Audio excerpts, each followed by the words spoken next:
یہ 3 سپہ سالار صحابہ ہیں رسول اللہ کے، اس میدان موتا میں نہایت ہی بے دردی کے ساتھ قتل کیے گئے، شہید کیے گئے ہیں۔ اب مسلمانوں میں جو بچے ہوئے صحابہ تھے 3000 کی تعداد ہے، ایک عجیب سی کشمکش تھی کہ ہمارا سپہ سالار کون ہے، ہم کس کو جھنڈا دیں گے۔ یہ پہلا موقع تھا صحابہ اکرام نے آپس میں منتخب کیا، اور سبوں کی زبان سے ایک نعرہ تھا کہ اب جھنڈا اگر کسی کے ہاتھ، تاریخ میں آج بھی یہ رقم ہے، اس جنگ موتا میں 9 تلواریں آپ کے ہاتھ سے ٹوٹی تھیں۔ ایک تلوار ٹوٹتی دوسری اٹھاتے، ان کی تلوار کا وزن 35 کلو کا ہوا کرتا تھا، کوئی 40 کلو کا بھالا ہوا کرتا تھا۔ یہ تلواریں ٹوٹنے کا مطلب ہے کوئی بلہ اور بیٹ نہیں ہے۔ السلام علیکم ایوری ون، کیسے ہو آپ سب؟ ماشاءاللہ، امید آپ لوگ خیریت سے ہوں گے۔ تو آج مفتی سلمان اظہری صاحب کا ایک بہت ہی پیارا، بہت ہی بہترین بیان، بہت ہی زبردست بیان کہ آپ لوگوں کو سننا ضروری ہے، ٹھیک ہے؟ آپ لوگ سنیں، ایمان تازہ ہو جائے گا بھائی۔ بہت پیارا بیان، ویسے بھی کرتے بہت پیارا بیان ہے مفتی صاحب۔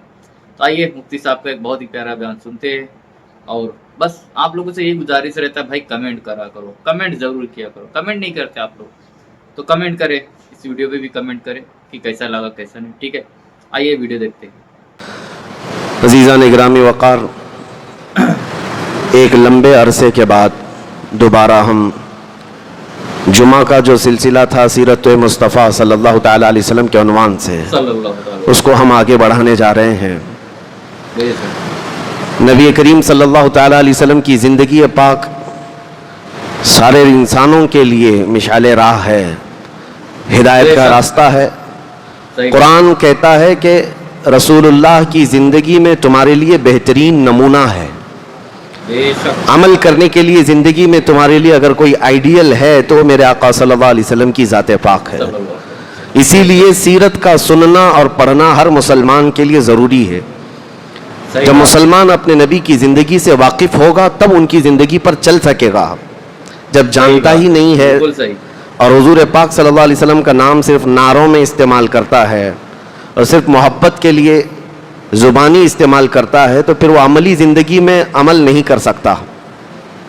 بہرحال تاریخ کے ان گوشوں کو سننا اور سمجھنا ضروری ہے جو میرے آقا صلی اللہ علیہ وسلم کی زندگی میں پیش آئے، تاکہ مخالفین اسلام کی طرف سے پیش کیے گئے اعتراضات سے تمہارے دل کے اندر شک و شبہ بھی نہیں آنا چاہیے۔ حضور کی ذات کو لے کر کے آج پوری دنیا میں جس طرح یہ کیچڑ اچھالنے کی کوشش کر رہے ہیں، حقیقت کیا ہے مسلمان کو خود کو پڑھا ہوا ہونا چاہیے۔ ہم سیرت کے بیان کو لے کر چل رہے تھے، 7ویں ہجری تک کا بیان میں نے آپ کے سامنے رکھا، جس میں جنگ خیبر تک ہوئی ہے۔ کئی جنگیں ہوئی ہیں مسلسل۔ 10 سال کے اندر حضور پاک صلی اللہ علیہ وسلم جو ہجرت کر کے مدینہ طیبہ تشریف لے گئے، اور 10 سال تک وہاں پر اتنی جنگیں ہوئیں کہ جن میں 17 جنگوں میں تو خود رسول پاک صلی اللہ علیہ وسلم تشریف لے گئے ہیں۔ 10 سال کے اندر 17 جنگیں، یعنی 6 مہینے کا بھی وقت نہیں ملتا ہوگا۔ اور اس کے علاوہ اور بہت ساری جنگیں ہوئیں جس میں حضور تشریف نہیں لے گئے، ان کی تعداد بہت زیادہ ہے۔ 10 سال کے اندر کی بات کر رہا ہوں۔ تو اس کا مطلب یہ ہوا کہ یہ مدنی زندگی جو ہے مکمل یہ جنگوں سے گھری ہوئی تھی، اس کے باوجود بھی پوری دنیا میں اسلام کو پھیلانے میں یہ مدنی زندگی کا ہی سب سے بڑا رول ہے، سب سے بڑا کردار ہے۔ مدینہ طیبہ آنے کے بعد اسلام کی اسٹیبلشمنٹ، حکومت قائم ہوئی، مرکز بنا۔ آج ہم عرض کرتے ہیں 8ویں ہجری جب تھی، حضور پاک صلی اللہ علیہ وسلم کی ہجرت کا 8واں سال تھا۔ 10 سال ہیں پورے ہجرت کے، جس میں 8واں سال تھا۔ یہ بھی تقریباً جنگوں میں گھرا، لیکن ان میں 2 بڑی جنگیں مشہور ہیں، ایک جنگ موتا اور دوسرے فتح مکہ۔ یہ دونوں تاریخ کے بہت اہم باب ہیں۔ موتا ایک جگہ کا نام ہے، آج یہ جارڈن کے علاقے میں آتا ہے۔ جارڈن جس کو عربی میں اردن کہا جاتا ہے، انگلش میں جارڈن، اس کا ایک حصہ ہے موتا۔ وہاں یہ جنگ ہوئی تھی، اس لیے اس کو جنگ موتا کہتے ہیں۔ وجہ کیا تھی؟ یہ مسلمانوں کے متعلق جو بات پھیلائی جاتی ہے نا، اس کو غور سے سنیں۔ ایسا نہیں ہے کہ جگہ جگہ مسلمان زبردستی جنگ چھیڑنے کے لیے جاتے تھے یا جنگ کرتے تھے، ایسا نہیں ہے، بلکہ کوئی نہ کوئی اس کے پیچھے سبب ہے، کوئی نہ کوئی وجہ ہے۔ ہوا یہ تھا کہ نبی پاک صلی اللہ تعالیٰ علیہ وسلم اپنے ایک صحابی قاصد حضرت حارث بن عمیر کو خط لکھ کر کے روم کا جو بادشاہ تھا اس کے پاس بھیجا، کیونکہ آپ نے سنا تھا 6 ہجری میں حضور صلی اللہ علیہ وسلم نے دنیا بھر کے بہت سارے بادشاہوں کو دعوت اسلام پیش کی، صحابہ لے کر کے گئے خط، اور صحیح بات، یہ سلسلہ چلتا رہا۔ 8ویں ہجری میں بھی حضور صلی اللہ علیہ وسلم نے اپنے ایک قاصد صحابی، جیسے آپ سمجھ لیں ایمبیسیڈر، ترجمان، ان کو خط دے کر کے روم کے بادشاہ کے پاس بھیجا، اور وہ لے کر کے جا رہے تھے۔ روم پہنچنے سے پہلے ہی، جس کو آج آپ جو ہے روما کہتے ہیں یا رومانیہ ہے، اٹلی ہے، یہ روم کی سرزمین تھی پہلے۔ آج اس دور میں بھی وہاں پر کفار و مشرکین عیسائیوں کی حکومتیں قائم ہیں، اس دور میں بھی تھیں۔ روم میں جو قیصر روم ہوا کرتا تھا، اس کے پاس خط لے کر کے جا رہے تھے حضرت حارث بن عمیر، لیکن بیچ راستے میں ایک جگہ آتی ہے بلقا، وہاں ایک چھوٹا اور بادشاہ تھا جو روم کے بادشاہ کا ٹیکس دینے والا یا اس کا باجگزار جس کو کہتے ہیں، اس کا نائب تھا۔ اس نے بیچ میں اس صحابی کو پکڑ کر رسیوں سے باندھ دیا۔ حضور پاک صلی اللہ علیہ وسلم کے قاصد صحابی ہیں، کسی بھی قاصد کے ساتھ چھیڑ چھاڑ کرنا گویا کہ پوری قوم کے ساتھ چھیڑنا ہے۔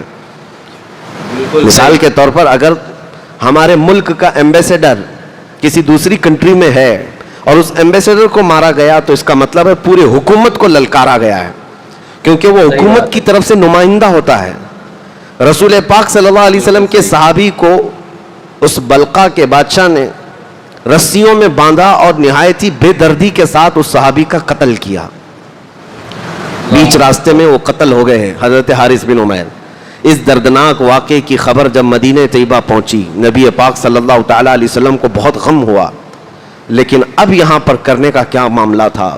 سنیں، کسی قاصد کو قتل کر دینا، مار دینا، یہ ہلکا کام نہیں تھا، آسان نہیں تھا۔ نبی پاک صلی اللہ تعالی علیہ وسلم کے اخلاق نبوت سے یہی آپ کو سمجھنا چاہیے کہ قوم کے ایک فرد کو مارنا قوم کو مارنے کے برابر ہے۔ نبی پاک صلی اللہ علیہ وسلم نے سارے صحابہ سے فرمایا کہ یہ نہایت ہی غلط ہے، دستور کے بھی خلاف ہے، پوری دنیا میں ایسا دستور نہیں پایا جاتا، کسی کے قاصد کے ساتھ کچھ نہیں کیا جاتا۔ جنگوں میں لڑائیاں ہوتی ہیں لیکن قاصد کے ساتھ کوئی برا عمل نہیں کیا جاتا۔ حضور پاک صلی اللہ علیہ وسلم کے پاس کتنے کافر مشرکین کے، کفار و مشرکین کے قاصد آتے تھے لیکن کبھی ان کو ہاتھ تک نہیں لگایا گیا۔ اب جب صحابی رسول قتل ہو گئے تو حضور نے مدینہ طیبہ سے ایک لشکر تیار فرمایا کہ تمہیں روم تک پہنچنا ہے اور اس صحابی رسول کا انتقام ہوگا، خون بہا لیا جائے گا۔ تو جوش جہاد میں صحابہ اکرام جمع ہوئے اور مدینہ طیبہ سے کل ملا کر 3000 صحابہ جمع ہوئے۔ جنگ موتا کی تاریخ میں بیان کر رہا ہوں، 3000 صحابہ جمع ہوئے۔ تو جب نبی پاک صلی اللہ علیہ وسلم ان 3000 کو جمع کیے تو ان کو رخصت کرنے کے لیے ثنیۃ الوداع کی گھاٹیوں تک خود تشریف لائے۔ نبی پاک صلی اللہ علیہ وسلم اس جنگ میں شریک نہیں تھے بظاہر۔ اب حضور پاک صلی اللہ علیہ وسلم نے اپنا جھنڈا سفید رنگ کا حضرت زید بن حارثہ کے ہاتھ میں دیا، جو رسول اللہ کے منہ بولے بیٹے تھے، منہ بولے بیٹے ہیں، حضور صلی اللہ تعالی علیہ وسلم نے ان کو پالا ہے، ان کے ہاتھ میں دیا اور لشکر کو یہ تلقین فرمائی کہ اسی مقام پر جانا جہاں حارث بن عمیر کا قتل ہوا ہے، وہاں جا کر کے جب تمہارے مقابل میں لوگ آئیں گے تو پہلے ان کو اسلام کی دعوت پیش کرنا، اگر وہ قبول کر لیں تو تمہارے وہ بھائی اور بہنیں ہیں ان کے ساتھ رحم دلی اور ہمدردی کا معاملہ کرنا، اور اگر وہ جنگ پر آمادہ ہیں تو اللہ کے بھروسے جنگ کرنا۔ یہ تلقین تھی حضور صلی اللہ تعالی علیہ وسلم کی طرف سے۔ اور پھر یہ ارشاد فرمایا تھا کہ زید بن حارثہ اگر قتل ہو گئے، شہید ہو گئے تو جعفر بن ابی طالب کے ہاتھ میں جھنڈا ہوگا، جعفر بن ابی طالب بھی اگر شہید ہو گئے تو عبداللہ بن رواحہ کے ہاتھ میں یہ جھنڈا ہوگا، اور اگر عبداللہ بن رواحہ بھی قتل ہو گئے، شہید ہو گئے تو سارے مسلمان جسے منتخب کر لیں اس کے ہاتھ میں جھنڈا ہوگا، وہ سپہ سالار ہوگا۔ یہ ساری باتیں حضور پاک صلی اللہ علیہ وسلم نے فوج کو بتائیں اور رخصت فرمایا۔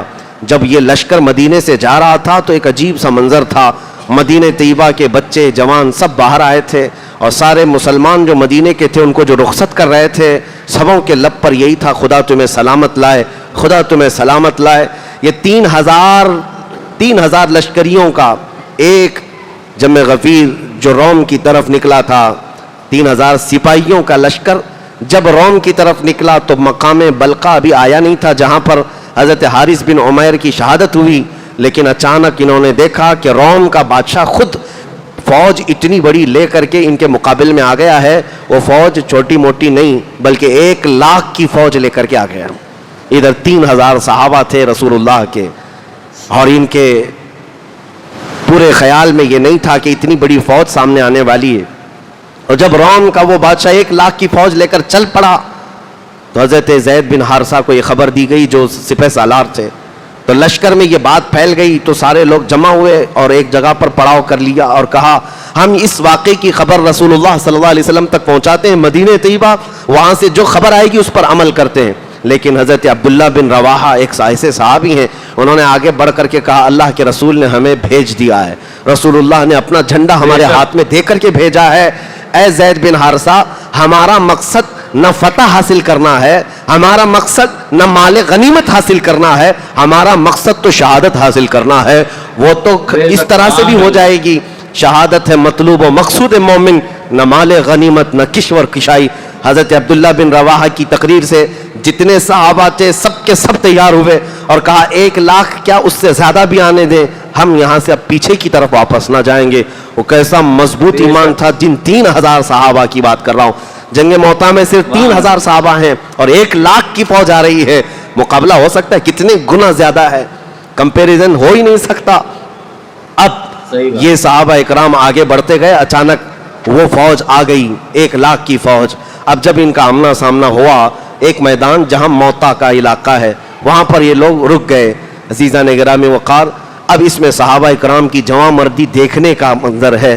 حضرت زید بن حارثہ جھنڈا لیے ہوئے تھے اور انہوں نے گھوڑے پر بیٹھ کر کے پوری 1 لاکھ فوج کو مخاطب کر کے فرمایا کہ میں تمہیں اسلام کی دعوت دیتا ہوں, رسول اللہ صلی اللہ تعالیٰ علیہ وسلم کے دامن رحمت میں آنے کی دعوت دیتا ہوں.